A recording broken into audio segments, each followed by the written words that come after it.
Welcome to our Saturday Simulcast, joined by Brian Neubert, and want to thank the Union Club Hotel and the Boiler Up Bar, 811 Bistro. We appreciate their sponsorship.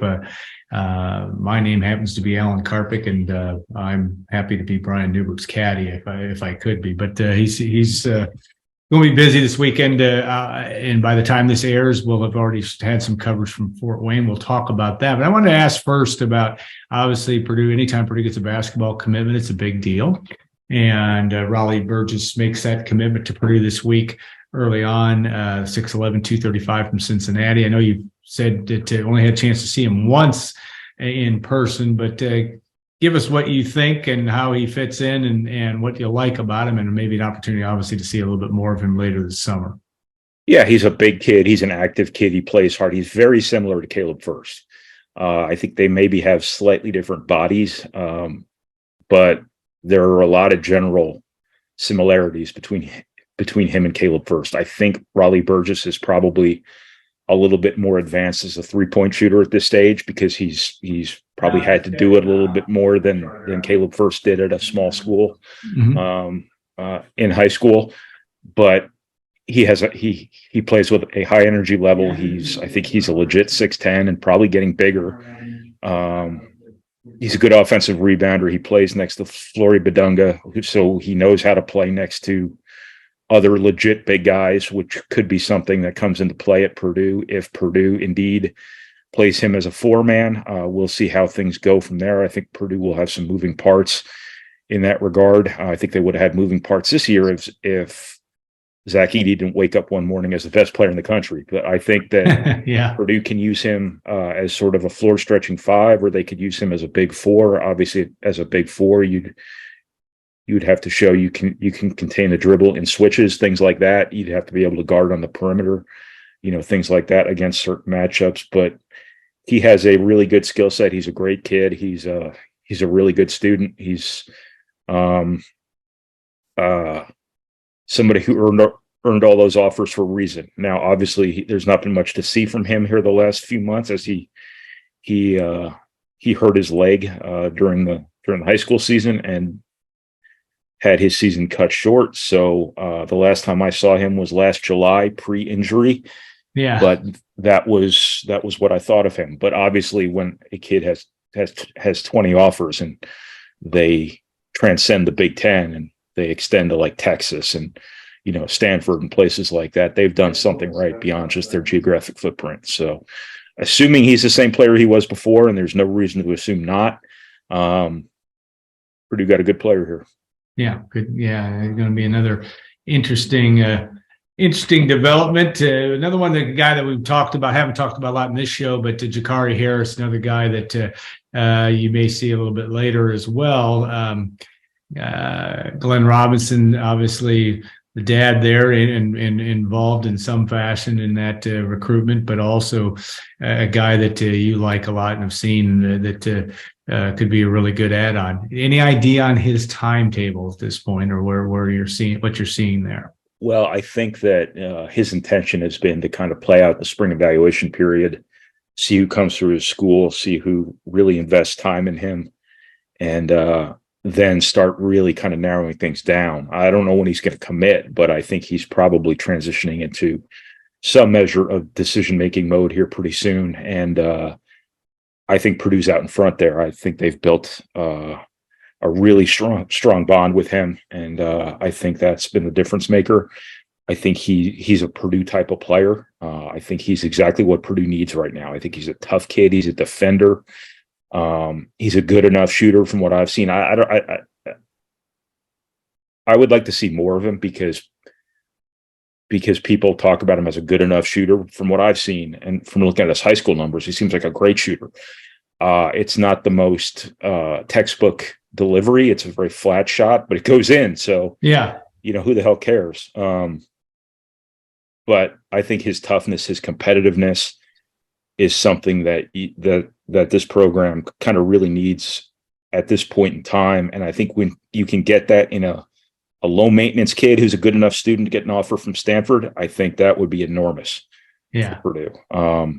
That being said, if Travis Perry happens to call first to commit, I'm not saying that's going to happen. You know, you don't turn away good players. You don't turn away players you've recruited for 3-4 years. But I really like Jakari Harris. I really like the fit at Purdue, and I think Purdue really likes the fit at Purdue. Yeah. Obviously, by the time this airs Saturday morning, you'll have been already embedded into Fort Wayne and watching Cannon Catchings. Perry will be up there as well. Trent Sisley, Malachi Marino as well. What are you looking for outside of just another chance to see these guys play in another environment? What will stand out in your time up at the Summit City? Summit City, huh? Yeah, it is the Summit City. I don't know why it is. There are no mountains there. No, I know, but doesn't make any sense. Why wouldn't Denver somewhere? Well, it might be Mile High City, but yeah, certainly there's somewhere else, Albuquerque. Yeah, but not the Summit City. Summit City. There are other Summit Cities. Doesn't make any sense. Well, I may have to check my facts. No, it's called this. I don't know why it is either. I have no idea. I'll have to look that up. Yeah, now that I've alienated all of Fort Wayne. Don't want. Yeah, it's the annual Bill Hensley Memorial Run and Slam up there this weekend. One of the best events of the year. Cannon Catchings and his Indy Heat team will be up there. He's a teammate of 2025 Purdue targets, Jalen Harrelson and Trent Sisley. Jack Benner, Purdue's other 2024 commitment, will be up there as well. He'll play a bunch of games. Those are kind of really the headliners from a Purdue perspective. Cannon Catchings hasn't had a great spring. He's been on the EYBL circuit with Indy Heat, and that's a pretty competitive circuit, and you'd kind of like to see him get his shot going a little bit. You'd kind of like to see him play a little bit better than he did in EYBL. And the competition here won't quite be what it was in Atlanta and Mesa. Another candidate for Summit City. There are mountains there. Yeah, at least a Mesa. Yeah. But I'd like to see him and his whole team kind of get in a little bit more of a groove than they've been in thus far. I think Trent Sisley's a known commodity at this point. So I know everything I need to know about him. Jack Benner, I just really want to see him. I don't have a horse in the race, so I shouldn't say I want to see this or I want to see that, but I'm interested to see how well he shoots the ball. Last year, and for his high school team, he's got the ball in his hands a lot. And a lot of his threes come off individual creation. And the one game I saw him play a couple weekends ago in Noblesville or Fishers, one of those cities, I can't remember where exactly. But not the Summit City. I guess it's Noblesville.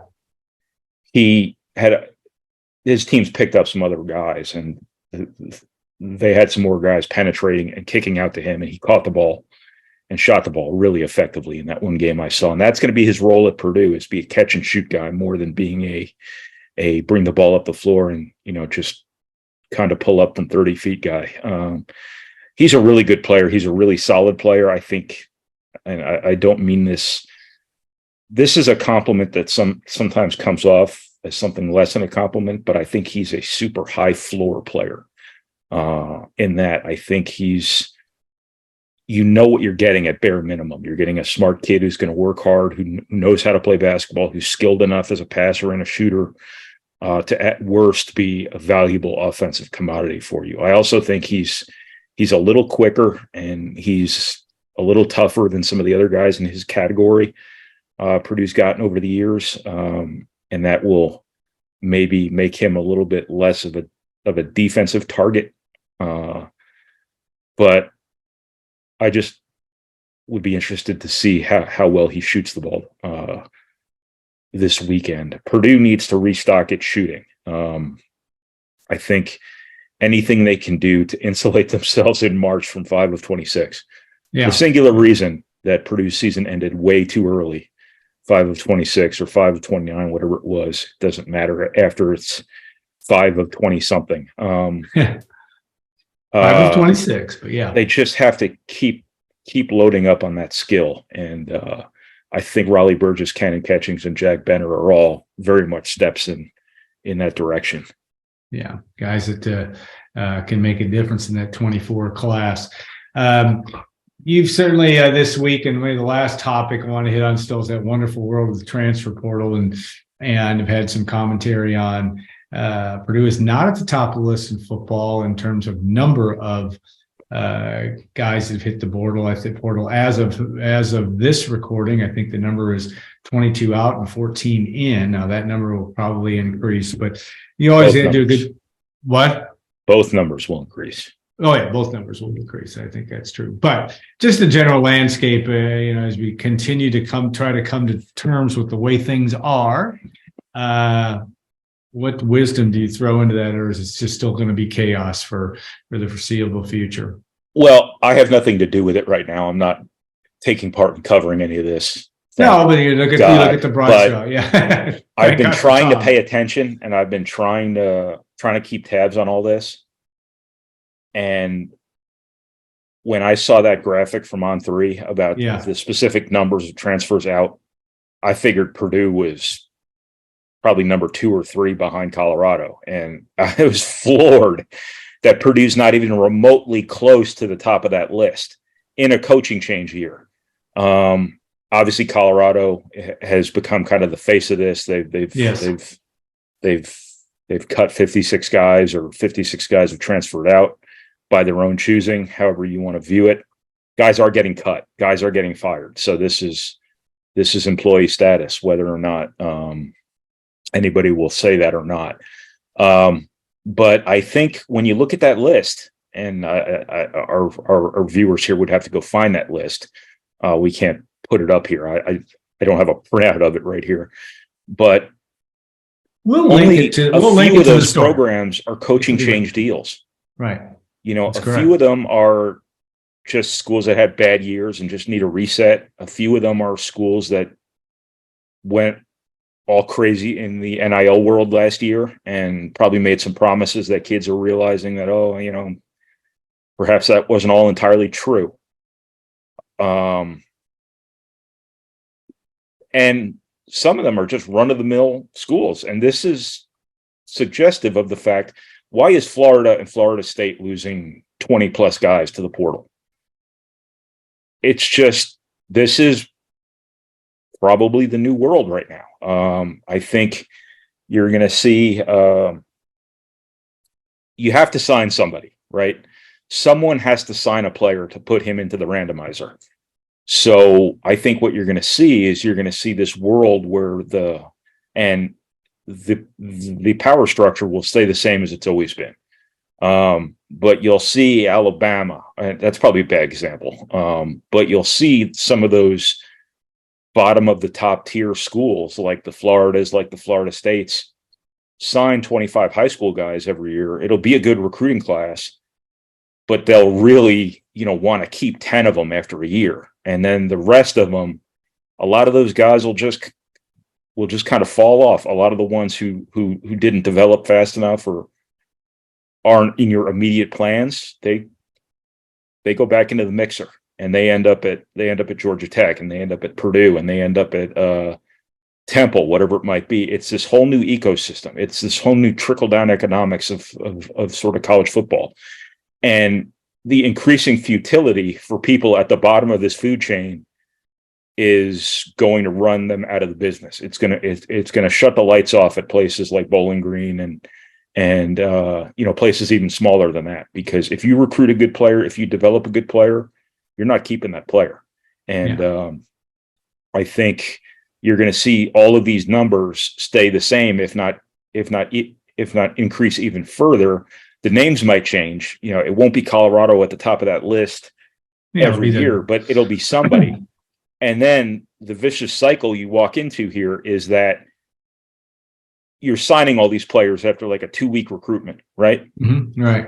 So when you get hit with buyer's remorse that, oh, hey, this kid's,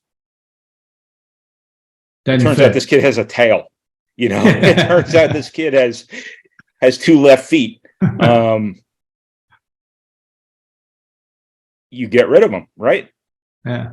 And you start the cycle all over again. And now that kid is burned as one free transfer. So now he needs a waiver.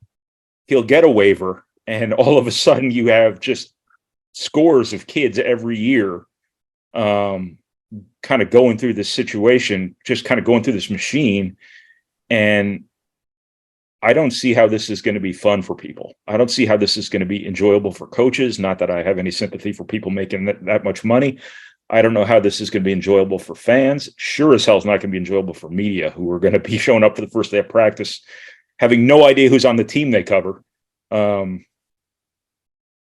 it's just going to be this spring, and all of the I don't want to say chaos, because that makes it sound like it's, something really, really demonic or whatever. But I don't think this spring is going to be like an outlier. I think this spring is the tip of the iceberg. I think you're going to see these numbers stay consistent, and if not increase altogether. And it's just it makes for an entirely new world order in college football. It takes away the new coach honeymoon is what it does too. It's where if you're Deion Sanders, if you're Ryan Walters, everything's relative, depending on where you are and what expectation levels are. But if you take over at a place like Auburn, right, and you can turn over the roster in a year and a half instead of 3-4 years, and you don't win with that roster, you're out. Yeah. And now all of a sudden Auburn's paying another $20 million to a fired coach.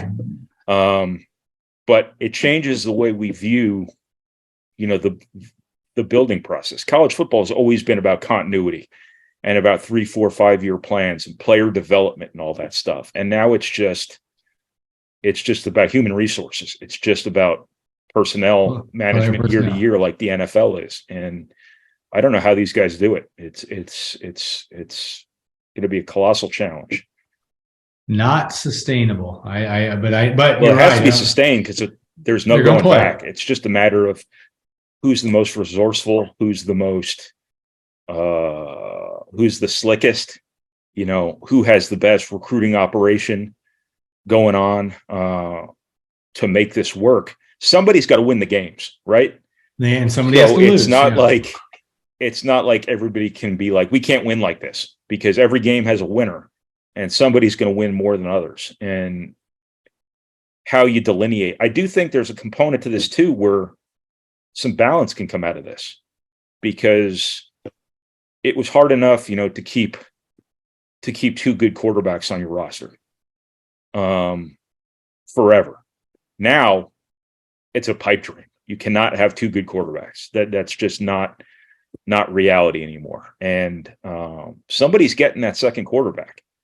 And all of a sudden, if Purdue gets a Hudson Card, which, by the way, Purdue did get Hudson Card. And he is a second quarterback, if that. And Hudson Card turns out to be better than the guy who was at Texas, before him, Quinn Ewers, I guess. All of a sudden, Purdue's got a chance, because the quarterback gives you a chance. And that could happen at any number of spots. All it takes, sometimes it's just a couple of difference makers, and you might be able to get those guys. How you find them when you're only recruiting them for 2 weeks and they're not like name brand dudes.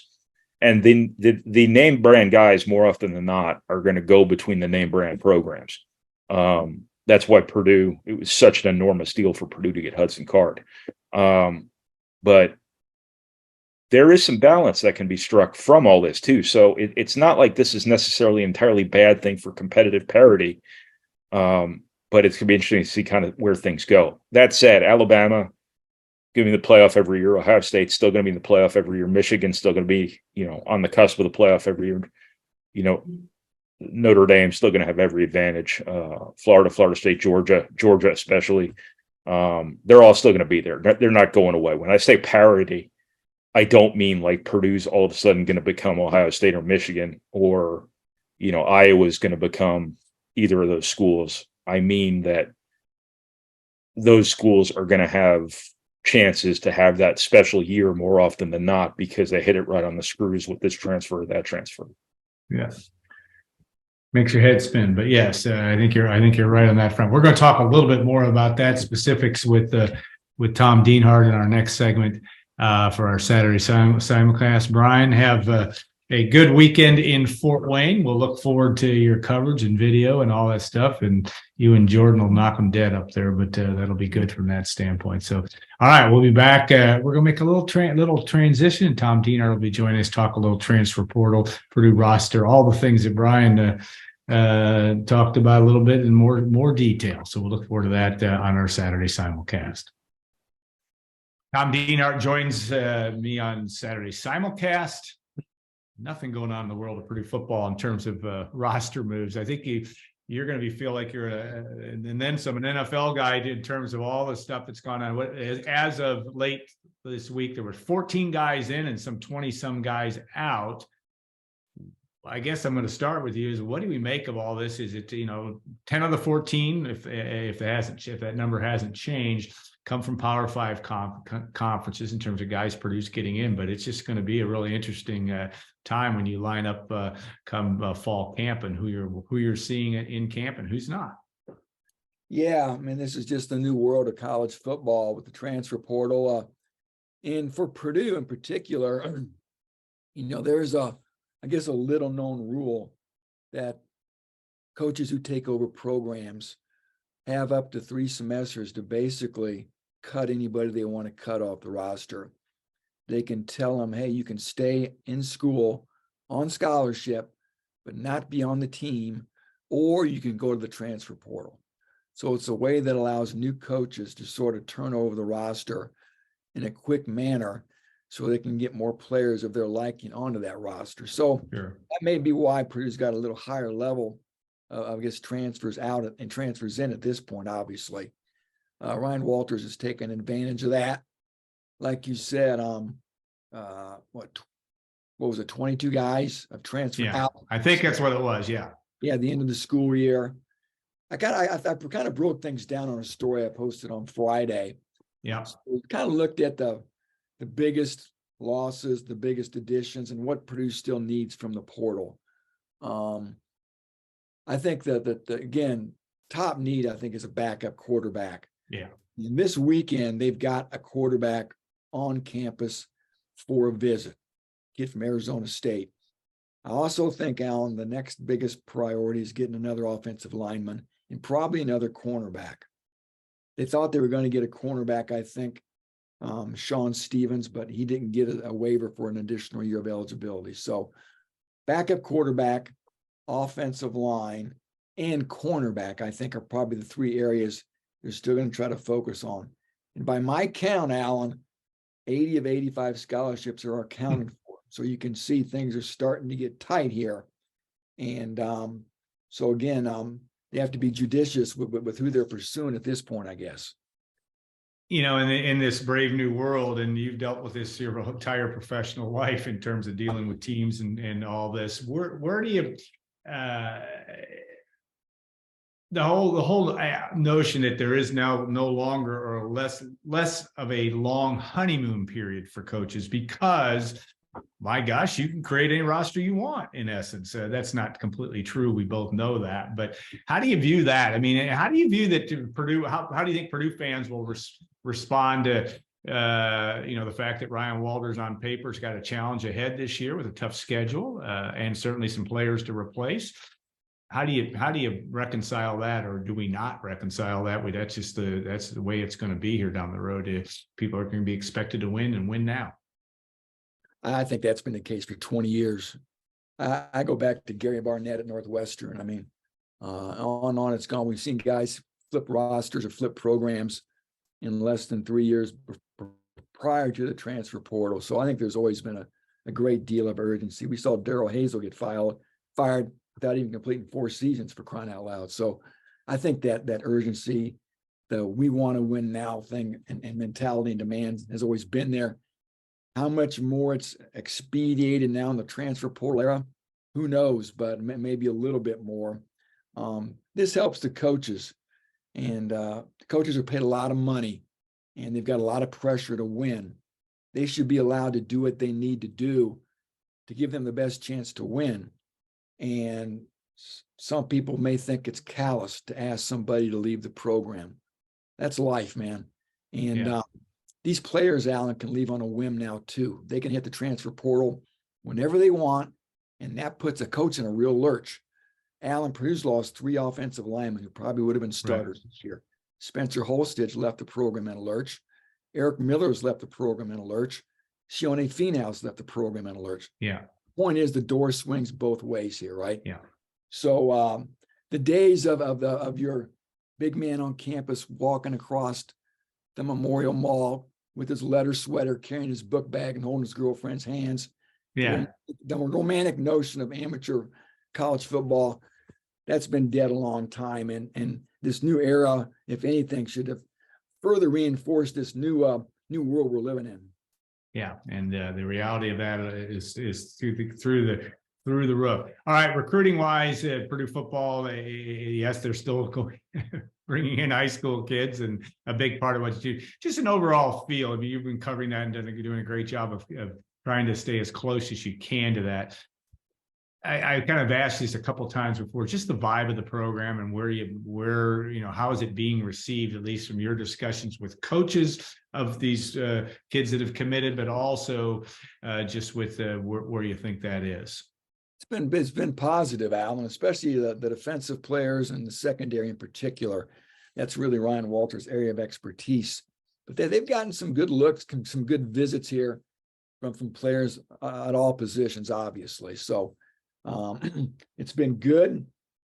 I think they're going to add another piece to their 2023 class here, maybe this weekend, Alan. They've got a running back from Tomball, Texas, named Christian Womack, who's coming. And he was headed to a junior college, but I think obviously, Alan, he's probably going to commit. This may just be the final step, taking his official visit this weekend. So he'd give them another running back to add to the incoming class, or very late addition. So yeah, overall, like I said, I think the youthful vibe of this staff, that's something that you hear often resonating with the kids who take visits. I've talked to a lot of them the last couple of months, and they all point to that, the fun atmosphere, the very player-friendly atmosphere. I think everything you would imagine, Alan, from a 37-year-old head coach and a very young staff, the type of vibe they're putting out, and how much the high school kids really like that. Yeah, no doubt that's going to be a big selling point for Ryan Walters and company as they make their way and navigate their way through the 2023 season. All right, one question I wanted to ask you, this because we haven't had you on. You've talked in other mediums about the NFL draft, but just the fact that Purdue had 5 guys selected. And maybe put that in context also. I know you had a change in regime in terms of head coach. These guys all played for Jeff Brom. I get that. But what that means maybe for the overall picture of the program, the sexiness, for lack of a better term, the fact that it's what the most guys they've had drafted in a class, not the highest, but the most since 2004. Mm-hmm. Yeah, well, it's great, obviously, right? I mean, anytime you can sell the fact that you had 5 players picked, that's going to resonate. That's going to tell high school kids and portal kids that you can come to Purdue and you can achieve at your highest level. Again, we know the coaching staffs have changed, but still, the school obviously remains the same. And the fact that Purdue brand has been able to produce that level of draft choices has got to resonate. Again, like I said, with anybody looking to continue their playing career, especially at Purdue here. So, yeah, just a good thing, Alan. Only 3 Big Ten schools had more players picked than Purdue, as you would imagine, the big 3 of Penn State, Ohio State, and Michigan. So quite an accomplishment to have 5 players selected. And like I said, I'm sure Purdue's going to do all it can to continually remind these recruits, these portal guys, of the fact that, hey, you can come to Purdue and you can achieve your NFL dreams. Last question in this segment, just on your biggest surprise. Was it Aiden O'Connell in the 4th round, or was it Corey Trice dropping maybe a little bit further? Any view on that? Yeah, probably both those things combined. I really thought Corey Trice would have been the first Purdue player picked. Maybe there was still some trepidation about the knee injury from 2021. He was at the combine. He went through all of the physicals. So you would have thought any health questions would have been answered at that point. But who knows? You don't find many 6'3" cornerbacks who run 4.4 40s. And that's what Corey Trice did in Indianapolis. So still, for a chance to go to the Steelers, he's got to be thrilled to death. But again, I thought maybe he'd be a 4th-round pick. But again, 7th rounder to Pittsburgh. And then O'Connell's a guy I thought would be a 6th or 7th-round pick. We all know these teams are starved for quarterbacks in the National Football League. I'm not sure if Aiden's ever going to be a starter, but I think he's done enough to show he can be a very good backup, smart, tremendous arm, played in a complex offense. And I think the fit here too, Alan, is important to remember. Josh McDaniels with the Raiders, his system, he's a Patriots guy.